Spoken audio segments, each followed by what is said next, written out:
Сәлеметсіздер ме оқушылар? Мен Шығыс Қазақстан гуманитарлық колледжі негізгі орта білім беру мамандығы физика мұғалімі біліктілігінің ШУФ бір тобы білім алушысы Айқынбек Сәлима. Бүгінгі өткізетін сабағымыз 7-ші сыныптарға арналады. Сабақтың тақырыбы кинетикалық энергия және потенциалдық энергия.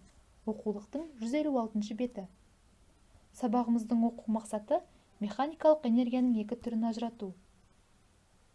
Кез келген тірі организмдер мен механизмдердің жұмыс жасауы үшін энергия көзі қажет. Мысалы, энергия көздеріне тағам, жағармай, электр тоғы және де тағы да басқаларын жатқызамыз. Энергия материя қозғалысының әртүрлі формасының жалпы өлшеуіші. Қозғалыстың әртүрлі формасына сәйкес энергияның да бірнеше түрі бар. Мысалы, механикалық энергия, химиялық энергия, электромагниттік энергия, гравитациялық энергия, ядролық энергия және де тағы да басқалары.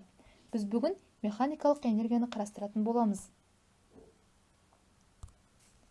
Механикалық энергия денелердің қозғалыстары мен өзара әрекеттесулерін сипаттайтын физикалық шама. Механикалық энергия екіге бөлінеді: кинетикалық энергия және потенциалдық энергия. Кинетикалық және потенциалдық энергиялардың қосылысы механикалық энергияға тең болады. Бұл энергиялардың барлығының өлшем бірлігі джоуль.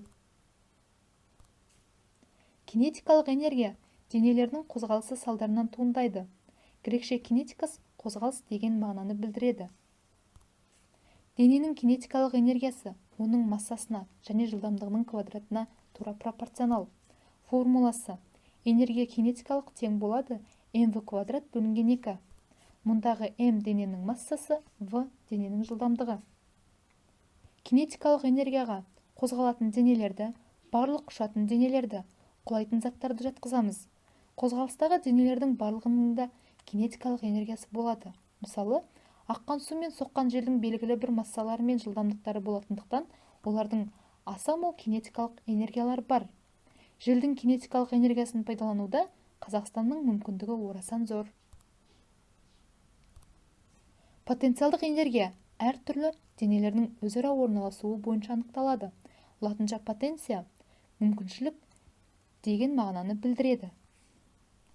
Потенциалдық энергияны екіге бөліп қарастырамыз. Бірінші, дененің өзара әрекет энергиясы. Екінші, дене бөлшектерінің өзара әрекет энергиясы. Дененің өзара әрекет энергиясы. Ауырлық күші әрекет ететін дененің потенциалдық энергиясы дене массасы мен көтерілу биіктігіне тәуелді. Формуласы: потенциалдық энергия тең болады mgh. m дененің массасы, h биіктік, g тұрақты шама 9,8 метр секундтың квадраты. Дене бөлшектерінің өзара әрекет энергиясы. Бұл сығылған серіппе энергиясы. Формуласы: E тең kx квадрат бөлінген 2. Мұндағы k қатаңдық, x серіппенің ұзаруы. Келесі энергияның өзгеруіне мысалдар келтірейік. Таудың басында потенциалдық энергия mgh-қа тең, ал таудың төменгі бөлігінде потенциалдық энергия 0-ге тең. Таудың басында кинетикалық энергия 0-ге тең болса, ал таудың төменгі бөлігінде кинетикалық энергия mv квадрат бөлінген 2-ге тең болады.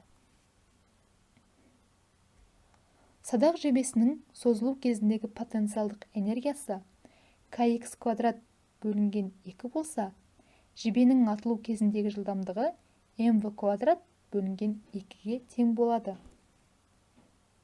Сабағымызды қорытындылай келе, энергия деп материяның барлық түрлерінің өзара әрекеттесуінің және қозғалысының жалпы сандық өлшемін айтады. Потенциалдық энергия деп дененің немесе дене бөлшектерінің өзара әрекет энергиясын айтады. Кинетикалық энергия деп қозғалыстағы денелер ие болатын энергияны айтады. Үй тапсырмасы: тақырып соңындағы сұрақтарға жауап беріп, есептерді шығару. Осымен сабағымыз аяқталды. Назар салып тыңдағандарыңызға рахмет. Сау болыңыздар.